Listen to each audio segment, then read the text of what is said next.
It's time for the main event. It's the Shoe Shine. ¿Qué ondas, vatos locos? It's your boy Dave from the 4-Way, coming to you all the way from my podcast studio in San Jose, Califas, for another edition of the Shoe Shine.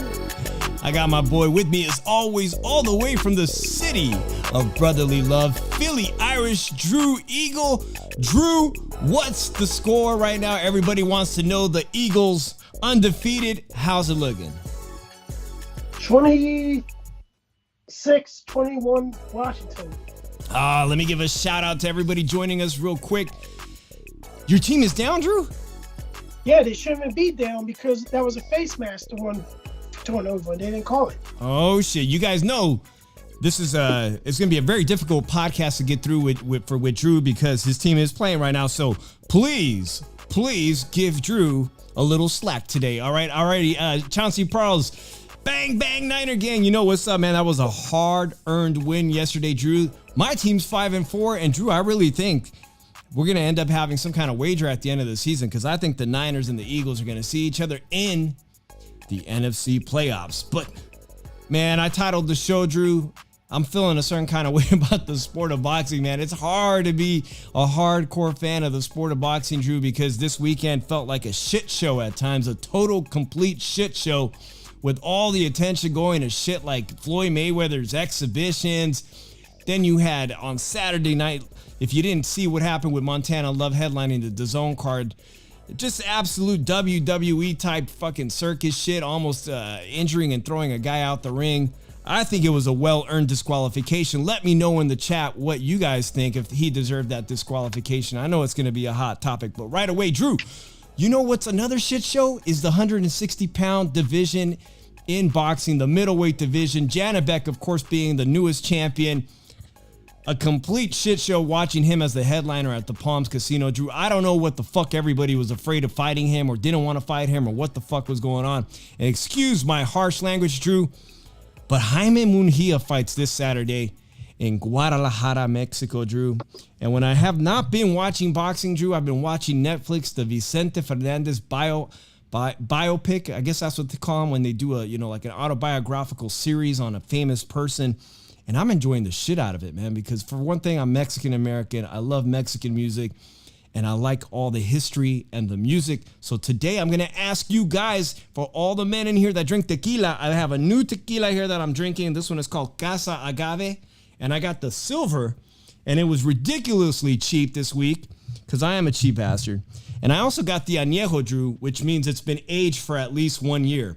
And I tried making a cocktail with this weekend, and I have to be honest with you, the cocktail sucked. So I have not drank this neat, like whiskey. I've not drank it without, being mixed. Typically, you don't mix añejo tequilas, Drew. But let me know in the chat, guys. Come on, right now. Let me know what you want me to drink. Should I do a shot of silver? Dan619, I see you, homie. You owe me a shot in Vegas. We lost the wager. He lost the wager, Drew, by the way. My Niners beat the Chargers, and I see my homeboy Dan619. Let me know 1 or 2. 1 for silver tequila, 2 for the añejo, which has been aged.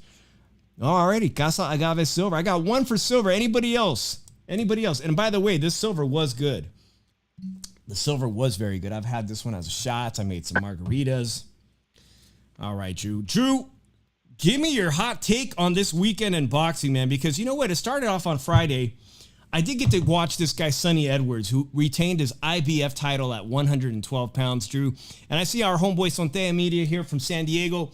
And I have to be honest, man, I am actually looking forward to him calling out Bam Rodriguez, who, you know, for me, in my books, he's leading contender he's also a leading contender for Fighter of the Year, man. Moved up to 115 on a whim, took on 2 champions, and now he says he's coming back down to 112 so his brother, Joshua Franco, can fight at 115 so they don't get mixed ways, you know what I'm saying? This is a great fight. Is it not? Let me know in the chat right now, Santiago Media. Is the possibility of Sonny Edwards at 112 versus Bam Rodriguez a great fight to look forward to in 2023? Drew, did you get to see the highlights of this? Because it was not an easy fight for Sonny Edwards. No, it wasn't an easy fight. It was actually a hard fight. I had it 8-4 Sonny, but it wasn't an easy fight. Competitive and everything. Alvarado being a tough Nicaraguan, we know that the Nicaraguans are great at great fighters under 120. Of course, Chocolatito being one of the best Nicaraguan fighters that there is. I'm excited about the prospect of Sonny Edwards fighting Bam Rodriguez because, hey, Bam Rodriguez is not going to be an easy fight for him to retain his the IBF title. I think it's going to be a great fight. But again, let me know what you guys think. You guys could tap in right now and call in at 702-710-3627. I just said Dave from the 408. Costco Tequila can get no love? Y'all bougie, says Nando. I don't know where they make Costco Tequila. You know what, Nando? That's a great question. I just got on to someone recommended that I check out tequilamatchmaker.com, and it's a fantastic resource. They have an app, guys. So when you go to the liquor store, on the back of every bottle is a thing called the NOM number, NOM, and you can go on Tequila Matchmaker and find out who exactly makes it, where it's been distilled. You know, real tequila is made in Jalisco. But you can find out everything about that product, including expert reviews. And that's what a great resource for tequila drinkers. Drew, what's the score? Any changes in the score?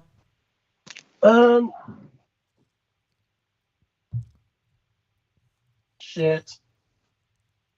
It's shit. Okay. You know what else was kind of shitty was, I think, Janibek's performance, guys. I'm going to get to the top rank card. Let's just move right into the top rank card, Drew, on Saturday, because there was a lot of nice things that I enjoyed about the card, specifically some of the young prospects.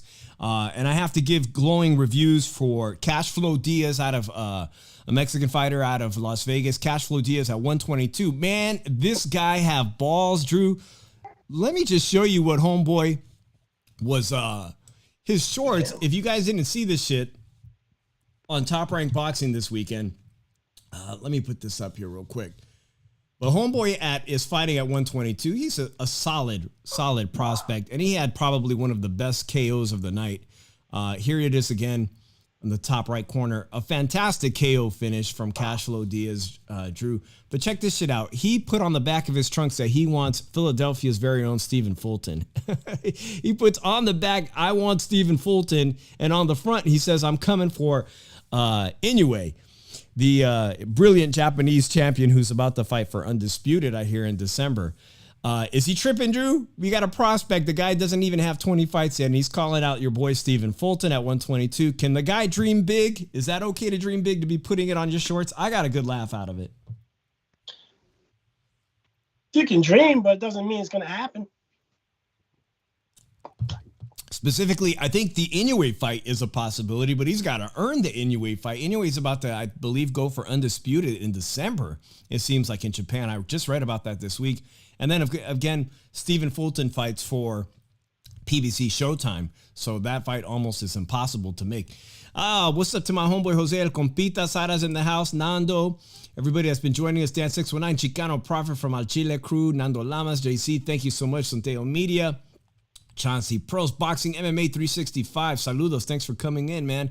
Everyone who's joining us, we're talking about Saturday night.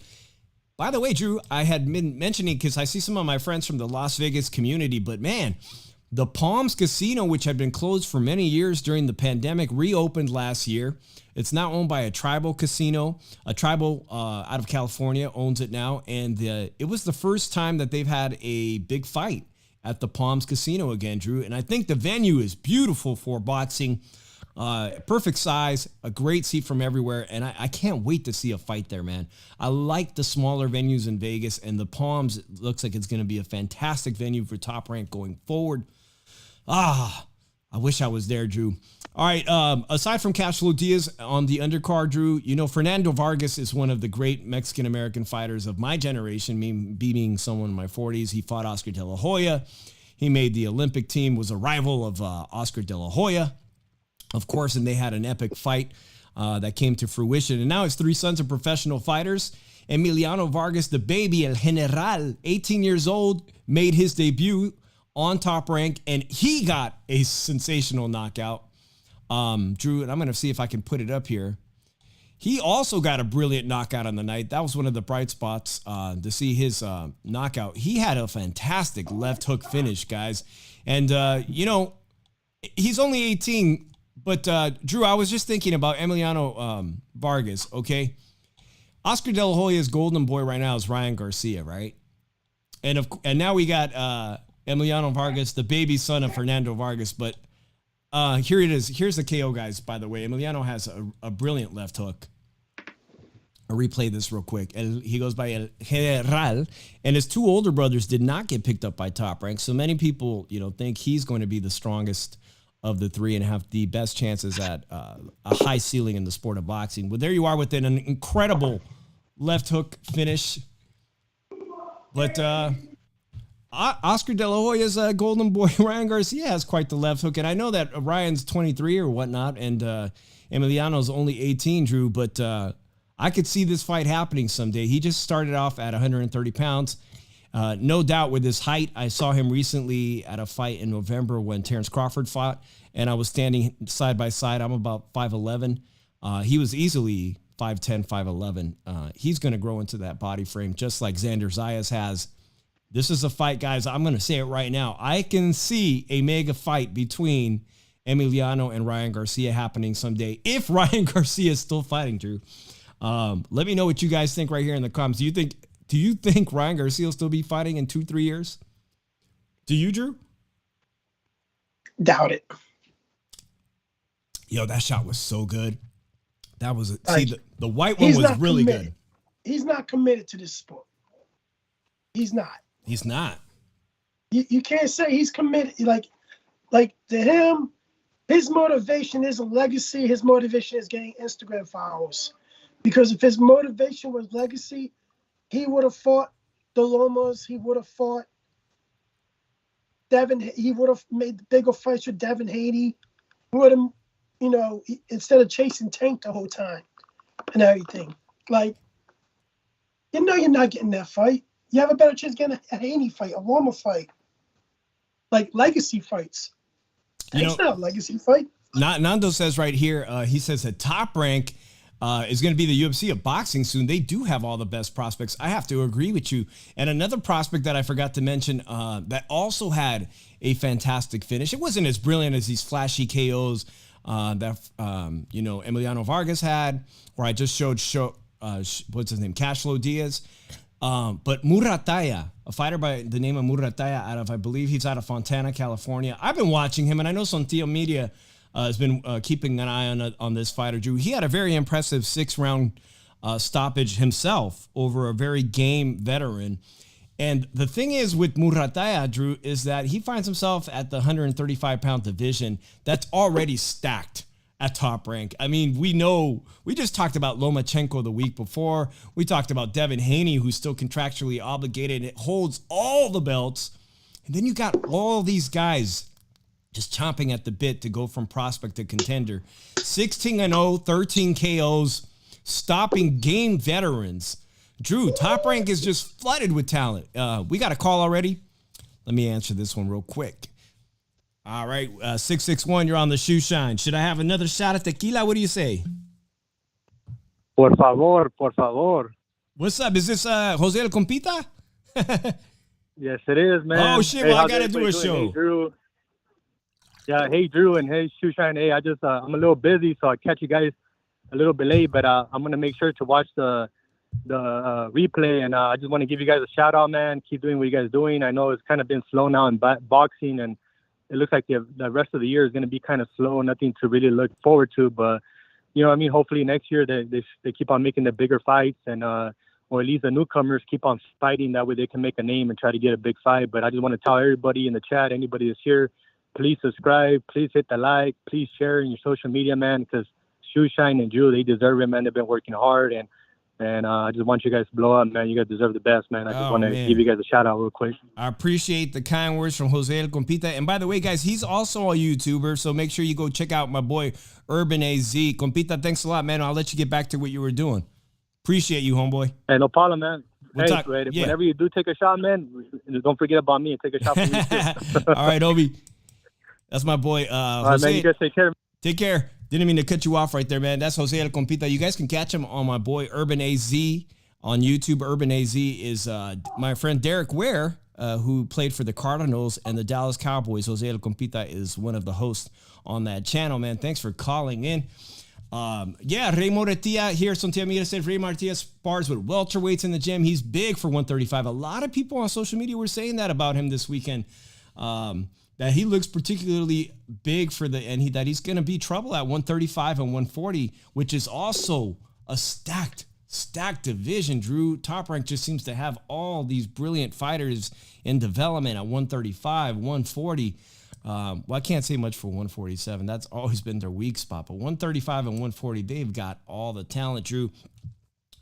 Which leads me to the premiere on Top Rank for Seniesa Estrada, Drew. I don't really have much glowing reviews to say about Seniesa Estrada's debut with Top Rank, Drew. We know that she's one of the best female boxers out there, women's boxers. She's a star in her own right. I don't know why she left Oscar De La Hoya, Drew, but I was disappointed by her performance, man. I was really expecting. It just seemed like she was not engaging in all gears, Drew, just doing just enough to win, and the girl gave her a pretty good fight, Drew. I think it wasn't the performance she probably wanted to show the Top Rank audience, but nonetheless, I still have tremendous respect for her. Did you get a chance to see her? Yeah, like I think the main reason why I think she left Golden Boy is because Oscar wouldn't give her the Maria Garza fight. Okay, I know who you're talking about. So, I think that's the main reason, because let's put it out there. Sparja is born as hell. And she's not like really. Estrada would have beat the balls off her. Oscar wanted 2 champs at women champs. They don't want to match them up and everything. So no wonder why she went the fucking, the Top Rank. But she hasn't really fought in a while. So maybe it's rust a little bit. Let's see how she is next fight. Hopefully Top Rank can get her a fight in maybe 4 months. See where she's at. Yeah, I agree. The more active Seniesa Estrada is, the better. And I think it was a great pick-me-up from Bob Arum. He knows what he has in her, but she's going to have to deliver some more excitement. I personally was not impressed this weekend. Sorry, guys. But listen, the main event was even less impressive. This guy named Bentley comes over from the UK to fight the Kazakh fighter that everyone seemed to be avoiding, the Janibek, all right? And I need to know, guys, Janibek, first of all, are you guys pissed off at the 160 middleweight division as much as Drew and I are for whatever reason? Listen, man, you had Bubu Andrade. You had good contenders in development like Jaime Munguia. And this guy, Janibek, pretty much just picks up an easy belt. And when he had a chance to showcase if he was really, truly world champion material, a guy who has less than 15 fights, you guys have a relatively unknown fighter in Bentley come and really rally back, in my opinion. Really, really rally back, Drew. And if you look at the CompuBox numbers, because the CompuBox numbers were really interesting for this fight, the title fight, the main event on Saturday night, Top Rank fight. Drew, I'm just saying, I'm looking at Janibek's numbers. 56 punches landed in the 12th round, which was one of the best rounds of the fight. 51, 50, 56, 49, 41. He averages between 40 and 50 punches. I think a high volume fighter like Jaime Munguia that we're going to see this weekend, who throws a lot more shots than this, and credit to Bentley, who is relatively unknown, and he had like a record high punches thrown in the 12th round. He really gave it his best. In the 12th round, I think he threw 65. 11th round, he threw 77, 63 in the 10th round, Drew. I think Jaime Munguia beats Janibek. Not only does Janibek lose to Jaime Munguia, in my opinion, I think he gets smoked by Jermell Charlo. I think he still beats Munguia. I'll tell you the truth. He should thank God that Demetrius Andrade vacated that belt, because Demetrius Andrade would have scored him. I'm sorry. No doubt. Like, I'm going to be honest with you. He is a work in progress. He will not be a Demetrius Andrade. Demetrius Andrade, I said, will not get no credit for beating a Janibek, because a Janibek is still labeled, to me, is a prospect. It's a work in progress. So we need to stop hyping up a boogeyman here. Like, Jaime here dodges everybody. Shout out to the cab drivers that take the Jaime here fights. Guys are getting paid extra money. I'm proud of you guys for making extra money on the side for fighting Jaime here and everything. Well, this weekend, I don't know if his name is Gonzalo Correa, will be flying to Guadalajara, Mexico to fight Jaime Munguia. But you know what? I keep thinking about that last time Jaime Munguia had a showcase fight in Mexico, Drew. And it didn't go very well when he fought that Dennis Hogan from Australia, because this past Saturday night, we saw another Australian guy who fights at 140 pounds. This is a guy who is being brought in as an international journeyman, and he freaking upset Montana Love. He shocked the world on Saturday night, if you were paying attention. But we got another call if you want to take this one all right now from the 510. What's up? Hey, what's up, Drew? What's up, Dave? How you guys doing? What's up, Nando? Yeah, bro, I'm slurring my speech already, so I apologize, man. This Plata Tequila is pretty good, man. But what was your takeaway on this Saturday, man? A complete shit show, or there were some good moments and some bad moments?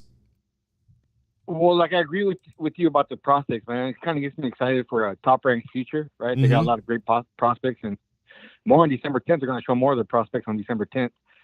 But honestly, I mean, I've been kind of skeptical about Janibek, right? I said I saw him fight in Oakland. I wasn't impressed, and like that wasn't.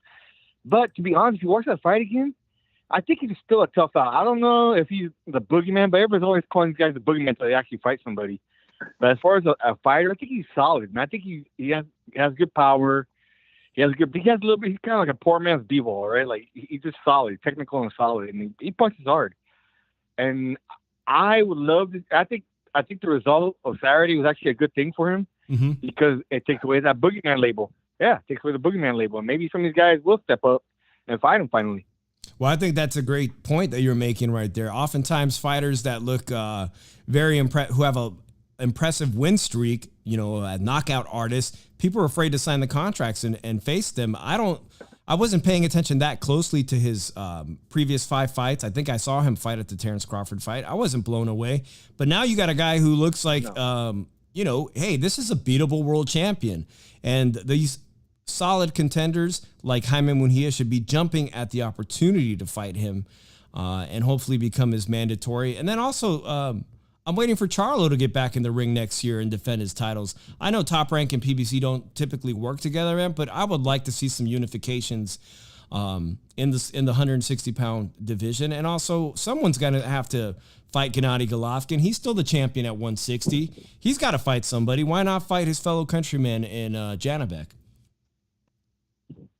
That's another too, right? Like when it comes to PBC, man, and it's disappointing to say, but you almost have to write those guys off, man, because they never cross the street, man. It's almost like it sucks. You'd love to see that Janibek fight Jamal, like you said, or Jamal fight Munguia. That's another too, man. Like earlier this year, right? Like people have been complaining about the Ryan Tank fight being blocked by Showtime. Bud Spence, that got blocked by Showtime. People forget, man. We would have had Jamal Charlo versus Munguia like in July if it wasn't for Steven Espinoza getting in the way, man. Yeah. Like that fight was already almost signed, sealed. I mean, De La Hoya too, right? But you can see their point. Like when you hear like De La Hoya talk about those fights, he's like, hey, we want to do business, but we want to keep our broadcaster involved. There's none of that like we're the A side stuff. You never hear that come out of De La Hoya's mouth, right? Like we're the A side. You got to come to our side of the street. You never hear that. You never hear De La Hoya say that, but you constantly hear that from Steven Espinoza and some of the guys over on the PBC side, man. And it's hard to do business with them. So I'm more forgiving of Munguia just for that one fact, because he was willing to make that big fight with Charlo. He was more than happy to do it. And in the past, he signed up for Triple G when nobody wanted Triple G, you know, as a 20-year-old, you know, and he was willing to fight Triple G. So I don't think Munguia's hiding behind anybody. I think he's got management that's kind of trying to keep their powder dry with him till they actually make a big fight for him that's actually worth it, you know. It's hard to find a big fight for Munguia. Like, I know he's not really finding anybody big this weekend, but, you know, what are the alternatives besides maybe Janibek, right? Yeah. There's not really a lot of talent at another way for, you know, for Jaime to really be ducking, you know. Yeah, I mean, the only bright side on Jaime Munguia is that he's been fairly active this year. I can say that for him. He's starting to amass quite a bit of professional fights, man. But also, we recently saw that with Zurdo Ramirez, that all the fights in the world didn't get him ready for Dimitri Bivol, man. No. So I need to see Oscar really step up the competition for Jaime. I think he's actually ready for a world title fight easily against somebody like Janibek. Drew, Jaime Munguia, you just pointed out you think he loses to Janibek? Yeah, I just don't think Jaime is really good enough to me. I think, you know, they both are gonna go by it, like blow to blow one another. I just don't think Janibek is not gonna fall to Hyman. Like, Hyman's defense is horrible. I just don't really think the fight gets made. It's just that's one thing though. I think Top Rank does break bread. Yeah, but here's the thing, man. When you're having success with getting taxi drivers to fight Hyman, why ruin a good fucking thing? Cold. That's what I'm saying. That's what Doug's thinking right now. Hey, we got him going up against a 21-5 fucking who the fuck is he anyway? I never heard of him. Hey, Argentinians are tough, man. Let's be honest. Argentinians come. Yeah, we're not defending his opponent, but also, Drew, you know, this weekend we saw a guy who faced Montana Love, who I know we like in boxing, the sport of boxing, we like to make fun of Uber drivers and taxi drivers and journeymen, you know, who drive cars for a living. But in real life, Spark, the guy who fought Montana Love, is actually a bartender who got a call to fight Tim Tszyu. And he was brought up from 140, and he had to make the decision. He goes, this is the opportunity of my lifetime. I don't fight at 154. It's 14 pounds difference. But he took the call, and Tim Tszyu said, even though he knocked the guy out, he said, damn, that guy hits hard as shit. That was one of the hardest punching guys I faced in Australia. So maybe that moniker we give to journeymen, you know, cab drivers, will soon be including bartenders now, Drew. Hey, what'd you think, Nando, about the whole Floyd Mayweather situation? I didn't buy it, but my timeline on social media was flooded with the circus bullshit, Floyd dancing in the ring, Jake Paul given the microphone as an announcer. I mean, it just seemed like a complete shit show. I can't believe people buy that stuff. Can you? I mean, I think it's sad shit for Mayweather, dude. Like, I was looking at the price of the pay-per-view.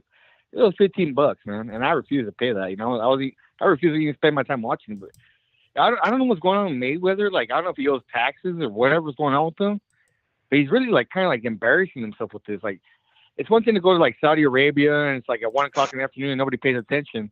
But to be like hyping this up on a Sunday prime time, it's just like I don't know what's going on with him, dude. But it's not making him look good. You know, supposedly he has $500 million in the bank, and he's still doing this. It's kind of getting pathetic, man. He's doing it so often, too. He's doing like 2 or 3 times a year, you know? He's the most active guy at the PBC right now, you know? Right. And you know what? I didn't bring this up, but let me see if this... So that kid I was talking about, that prospect, Cashflow Diaz, Mexican-American fighter out of Las Vegas, he actually helped train DAZN, the guy who Floyd Mayweather supposedly fought with. And I'm going to show you what their idea of fighting was in this exhibition. Drew, they're touting DAZN as landing more punches than anybody in an exhibition. I guess that's like a great accomplishment in the sport of exhibition boxing, but these are the type of punches. Let's move this down. Look at Floyd's punches right there, huh? Look at that. He's really causing damage right there. This is what the exhibition is. This is what people in Dubai paid good money to see right there. That shit is laughable, right? He's not even touching the guy. It's WWE stuff, man. It's WWE stuff, man. Like fake punches. It's ridiculous, man. So what's the deal?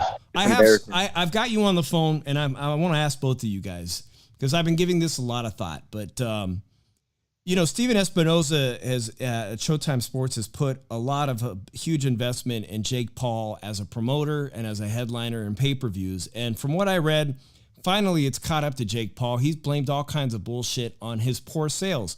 But all of a sudden, the Jake Paul pay-per-views aren't doing so well.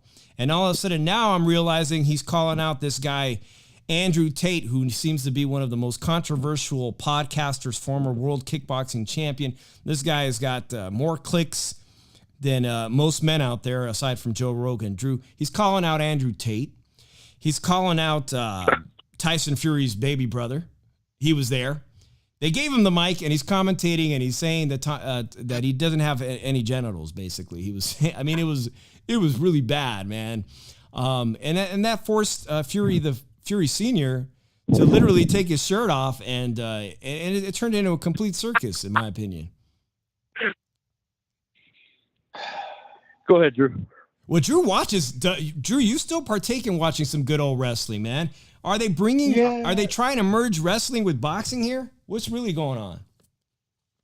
I don't know, man. I do not want to see a fat motherfucker take his fucking shirt off. First of all, like seriously. Don't go to Mexican barbecue, Drew. It's all like a fucking disgrace. Cause watching that shit, which I didn't pay for it. I went on a stream and watched that shit. I don't give a fuck.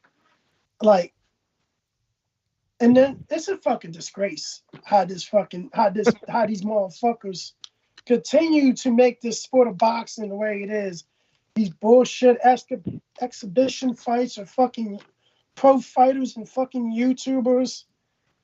Like really, Floyd's, first of all, he took on 2 Japanese midgets that proclaimed they were kickboxers and everything, and they couldn't take a fucking punch. How the fuck did they get off on fucking kickboxing as great kickboxers and they can't take a fucking punch? And he's fighting a fucking YouTuber. Like, and then you got Jake Paul taking part of the bullshit. You got Tommy Fury fucking missing weight by 8 fucking pounds and everything, then fighting another, and then it turns into a fucking 2-minute round exhibition with somebody, and then he looks like shit. And then you got John Fury. Brings it all. It's back to the sport. Like, does that fucking shit so I can fight bare knuckle? Who gives a fuck about you fight fucking bare knuckle, man? Like, seriously, man, this is a fucking disgrace. I'm tired of this fucking circus bullshit. Like, when the fuck is Floyd gonna fucking do an exhibition against a title pro boxer? Like, I was happy when I saw Ricky Hatton and fucking Marco Antonio Pereira had a fucking exhibition. That was actually probably entertaining. I've ever watched the whole Rossi and fucking Julio Cesar Chavez fucking exhibition and that bullshit. Yep. So Teo Media says John Fury is in better shape than his son Tyson. Well, listen, the picture I just showed, or the little video clip, that's the guy. If I got his name wrong, Andrew. I've heard a little bit of him. He is a pornographer who started one of those webcam websites that made him and his brother like ridiculous millionaires. They also ran some kind of scam university that teaches men how to be alpha males. You pay him X amount of money, and then you go and you post that shit on your social media, and you get a little affiliate link, and you get a little commission. That made him even more of a millionaire. This guy's got as much money as Jake Paul, and he also happens to be a former world kickboxing champion, ISKA, which is legit because I did Muay Thai. It seems like an interesting fight, Drew, and I'll tell you what, they were promoting it. He's there. He was there in Dubai. This was kind of like the Floyd Mayweather show, but they're obviously priming us up for more Jake Paul shit, more Jake Paul fights. Either Jake Paul fights Tommy Fury or he fights this ex-kickboxing pornographer, podcaster. but they're still promoting him nonetheless. Like, here's the thing. They also had this. Floyd Mayweather refused to go out to the ring until Jake Paul was removed from the arena. Oh, shit. And he was escorted out. What a fucking disgrace was that? I'm sorry, man. This whole fucking shit is a fucking joke. And then, DAZN wants to fucking promote this shit, have fucking different events. Now they want to fucking have an MMA fighter fight Hasid Rahman Jr. Thank God that shit's being changed because Belfort got COVID and everything. But, man, do we have to talk about this bullshit? No, we don't. Can we don't. fucking talk about some actual fucking boxing for a fucking change? Like, seriously. I can go to the fucking bathroom, take a fucking dump, and read a magazine, have a better fucking time than watching that bullshit. Well, listen, I'm glad I didn't pay for it, but here we have some more exciting fight footage of the Mayweather exhibition here. Excellent footwork from these guys, and a lot of heavy shots, heavy leather traded on Sunday, man. Thank you so much, Twitter, for posting the highlights. Great. It's great, man. Social media can be great for research and purposes. Drew doesn't want to talk about Floyd Mayweather anymore. So, guys, hey, it's going to be a short show because boxing is sometimes feels like it's on its legs, and sometimes it feels like things are going right, man. Nando, are you excited about Jaime Munguia fight, even though the guy he's fighting isn't very well known? Well, I've already paid for DAZN for the whole year, and for me, it's just they threw this card on at the last second. Usually, those Golden Boy cards are pretty entertaining, man. I know the Jaime Munguia, it's just keeping him busy, and I pray to God, man, he finally gets a big fight sometime next year. It'd be good for the sport, man. Make that Jamal Charlo fight, make the Janovic fight, make the Duda fight. I don't care with Andrade. I don't care. Just make any fight, And I agree with Drew, man. I was kind of patient with this YouTube stuff, whatever makes you money, I'm pro for it, man, whatever. But now it's being embarrassing, dude, because this shit's ending up on Sports Center where they're showing highlights of these idiots, and it's bad for the sport, man. Well, we're not making the big fights, and instead these are the fights that end up on on Sports Center. That's not good for the sport, man. The highlights that should be on Sports Center are like Bud versus Spence, Tank versus Ryan, Jamal versus Munguia. Those kind of fights should end up on Sports Center, not this crap. It's just bad for the sport, man. I'm a lifelong fan, and I will continue to be. But it's got to be hard for some of these newer fans to even deal with the sport when you have an alternative like the UFC. This is just not good. It's not good. But hey, thank you for taking my phone call, man. You guys appreciate it. Hey, man, I appreciate it as always, Nando, the great caller, Nando. Go ahead, Drew. You know what it's gonna take for this bullshit to stop? One of these motherfuckers goes into a fucking coma or fucking dies in the fucking wing. You know what? And that's a great point that you reiterate that. It's a great point that you reiterate that. We had our friend Lukey Boxing out of the Bay Area, the author. He just wrote that fantastic book, and I want to give him a shout out. Lukey Boxing, Lucas Cattell, NY Fights, In the Ring Boxing.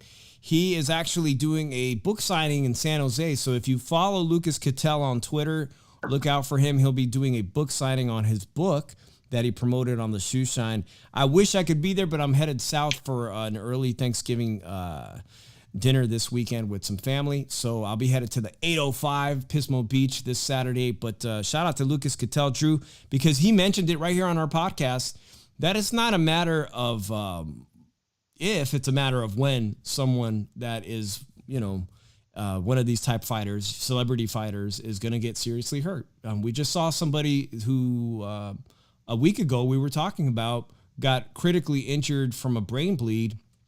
And we were wondering if Tony Weeks did the right thing or not a couple Saturdays ago by not stopping the fight earlier. And that guy is a professional fighter, someone with a lot of training and experience, not just a YouTuber.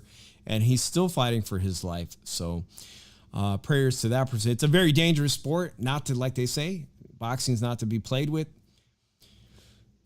So hopefully, hey, by the way, I hope that guy recovers if you guys have been following his story. But listen, Munguia Correa, this fight is very, very easy to call, Drew. If Munguia doesn't get the stoppage, man, it's a huge step back. This guy, Correa, I did a little research on him. He is your classic Argentinian-style journeyman who has not fought much out of Argentina. So, but in the past, man, we've seen Jaime Munguia have off nights when he fought Dennis Hogan, and I thought Dennis Hogan he could have arguably got that decision, the Australian fighter.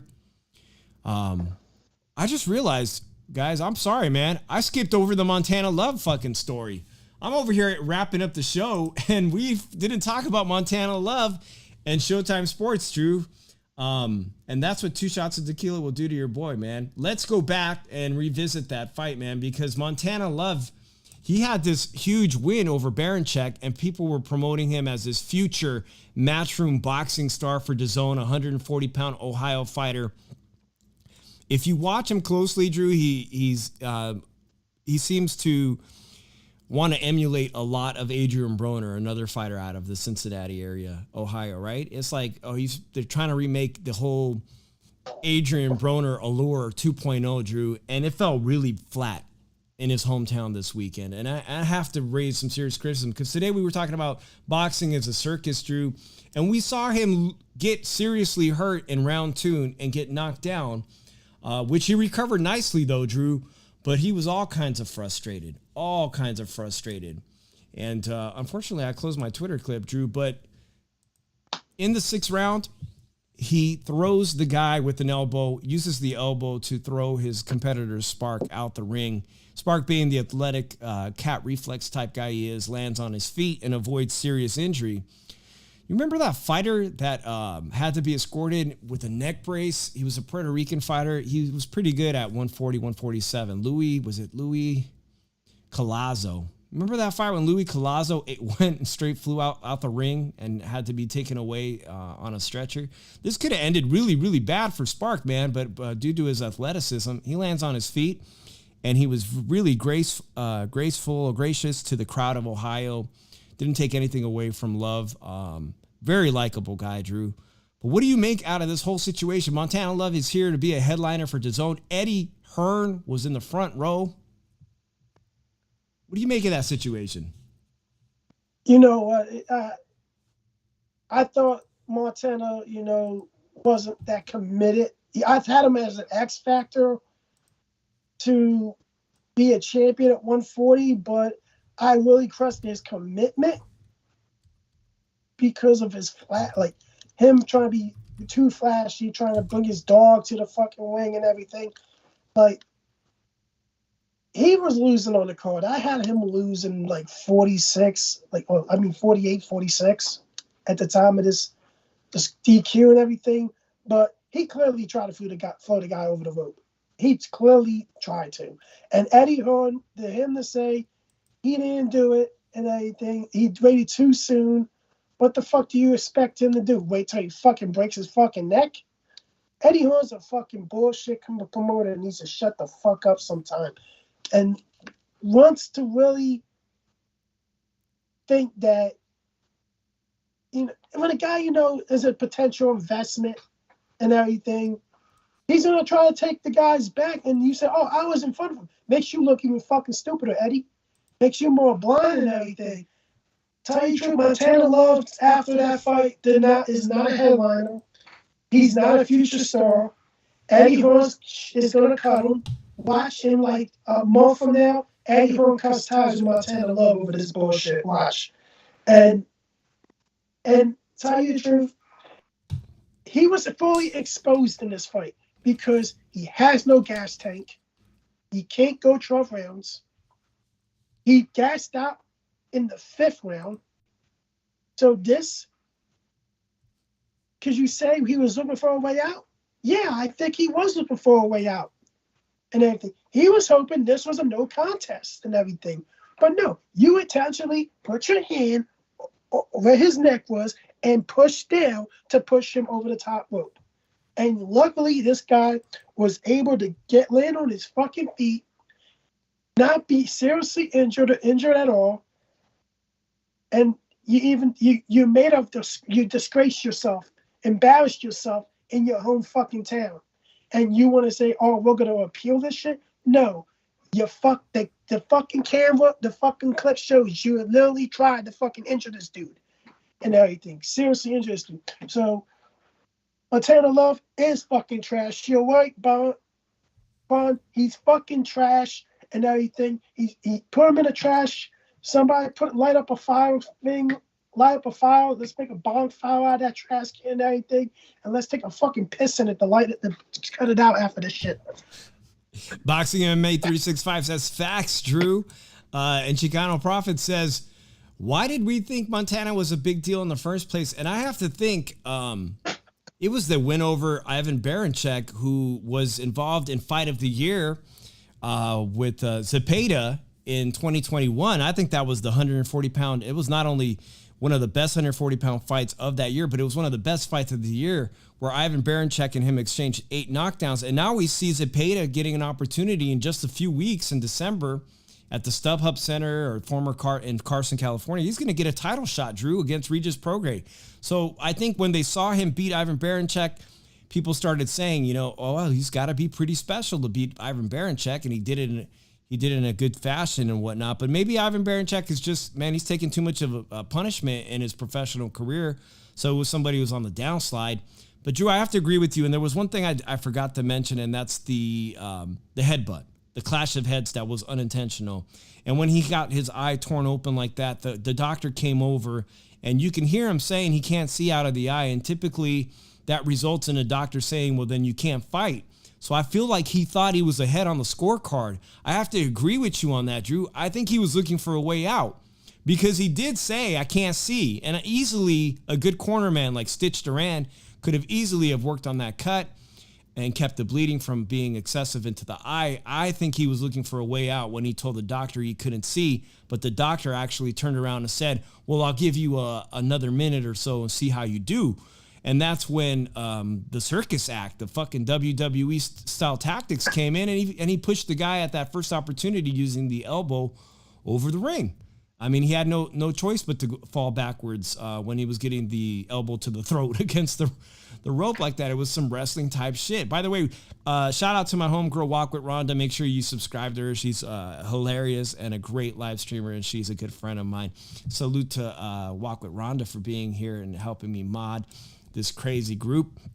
So Chicano Prophet says, I think it was a trinket shot, but yeah, it was disgusting behavior from Montana Love. But what can I say about the guy, man? I think Eddie Hearn will have to reevaluate his decision with Montana Love. Obviously, he's not going to get thrown away contractually, but maybe he's not going to be headlining. And the nicest thing I can say about Montana Love is, Drew, I do like that dog. I do like that dog. It's one of the most stolen dogs. And if anybody has a French bulldog, man, shout out to you, because those dogs are pretty damn funny, Drew. I can see why. You know, Frank Gore of the 49ers. I got some 49er fans in here. I see Little Penny. Shout out to Little Penny. Frank Gore, one of the best running backs in the 49ers have ever had. That dude carried his French bulldog to every Niners game. That dog came with him to every game. So very fond of the French bulldogs. Dude fucking owns a fucking nail salon. What's that? Dude owns a fucking nail salon. Who does? Frank Gore? Montana Love. Oh, what's wrong with that? Ladies got to get their nails done, right? Hey, he's venturing out. You know, there's a fighter from Philadelphia that was a former 154-pound champ that I just saw recently come back after some time. What's his name? You remember his name? The 154-pound champ. What, Jared Hurd? Not Jared Hurd. That's not the other guy. Julian Williams. Julian Williams recently fought. He is heavily invested. He talks a lot. I follow him on Twitter, man. He talks a lot about how he's invested his money intelligently in investment real estate properties, and he's a landlord in Philadelphia. I don't think he's a slumlord, but he talks openly about investing his boxing money wisely, man. And I really appreciate that from him, giving that advice to other fighters or any athlete, man, because, you know, a lot of athletes will straight blow through their money and do all kinds of shit. I also saw somebody saying here something about Paulie Malignaggi, that no one will ever be as good as AB. He took Malignaggi's belt and his girl. But Paulie's still doing his thing, man. He's still been in some heated exchanges with the Haney family. Are you guys all keeping tabs on Paulie's new channel on YouTube? I like it. I subscribe to it, and I think it's been great, the back and forth banter. I think Devin Haney wants to fight Paulie, Drew. Two pillow-faced motherfuckers. Great. Ouch. But one of them's in his fucking prime. So congrats to Devin Haney. Devin Haney's in his prime. I think that's a very easy fight to call. All right, Drew, moving along to the rest of the weekend, we got Jaime Munguia this Saturday night. And we also have on Friday night, you know what? I'm a big fan. I always talk about these guys, but Thompson Boxing, and I have a lot of people from LA. Has anybody been to the Hustler Casino in Southern California? Rhonda, have you ever been to the Hustler Casino? Well, they're having a fight on Saturday night. Thompson Boxing, they're a regional great promoter, much like Marv Nation, that's going to be throwing the fight between Regis Prograis. They're a regional promoter. And they always have great commentary teams. They have Rich Murata. They have Dougie Fisher from Ring Magazine. And, of course, the great Beto Duran, who always gives a shout-out to Shoe Shine on Thompson Boxing. If you're looking for some fights this Friday night while you're eating dinner, having a carne asada or whatever you're doing, drinking some tequila or some cerveza, make sure you tune into Thompson Boxing on YouTube. It's a great place to hang out on Friday night. Hundreds and hundreds of people. You never know who you're going to see in the chat, Drew. Never know who you're going to see in the chat. And it's always great to see these young rising prospects because, you know what? We've had some world title challengers come out of there, man. Danny Roman was a world champion, came out of Thompson Boxing. And there's quite a numerous amount of fighters that come out of Thompson Boxing that go on to world title shots, man. You never know who you're going to see on that card, man. Well, Drew, you know what that means. It's time to wrap up the Shoe Shine. I titled the show, Looks Like a Freaking Circus, because while there's been some moments in 2022, I think, the sport of boxing is progressing. Most of the time, it's just regressing, Drew. We're having a hard time keeping up with the WWE, the UFC, and the short attention span that is America. This pervasive short attention span. I don't even know who's still watching. Shout out to everyone who's still watching Drew and I right now, because you know what? This TikTok is killing us. Pretty soon we're gonna be watching fights in 1 minute intervals, Drew. Just 60-second short videos. That's the whole fight, Drew. That's what it's gonna come down to if we keep our attention span shrinking and shrinking. Because it feels like you gotta do more outrageous shit to get the attention of people to even get interested in buying a fight. Which is probably the problem we're having, Drew, is why the hell are we paying for fights? I know you're not paying to watch the Eagles right now, right? Fuck it. What happened? Cry Eagles? What happened? Fucking, they lost, but here's the thing, man. It was a horrible officiating game. And bad, turnovers. So, here's what it is. They'll bounce back. We're still going to be all right. I don't give a fuck. Caught a trap game. Still got one of the best records in all the NFL, man. It's been a surprising year. The best record. You got the best record in the NFL. I see my homegirl walk with Rhonda, who's a Chiefs fan. I know she will remind me that we took it really bad, a beating from the Chiefs. Shout out to them. Shout out to everyone that supports the Raiders. I know they're having a trying year in Las Vegas, but is what it is. There's always growing pains, right? Drew, let me hear what you got to say on the sport of boxing. Give me your take on the situation. Well, I'd just like to say I joined a exclusive club with Chicano Profit. We're club buddies, bro. Glad to be on board with you, man. And no par and everything. We're club buddies now. And you know what, man? This was really a bad fucking weekend for boxing, really. I called it a bad weekend. Probably gonna have another fucking bad weekend. Because it's like taxi cab time. Every time I even hear Spice, I'm gonna label it taxi cab time and everything. Seriously, this is I don't know, man. This is the sport that I love, but also hate, because you're not gonna ever get fights you fucking want.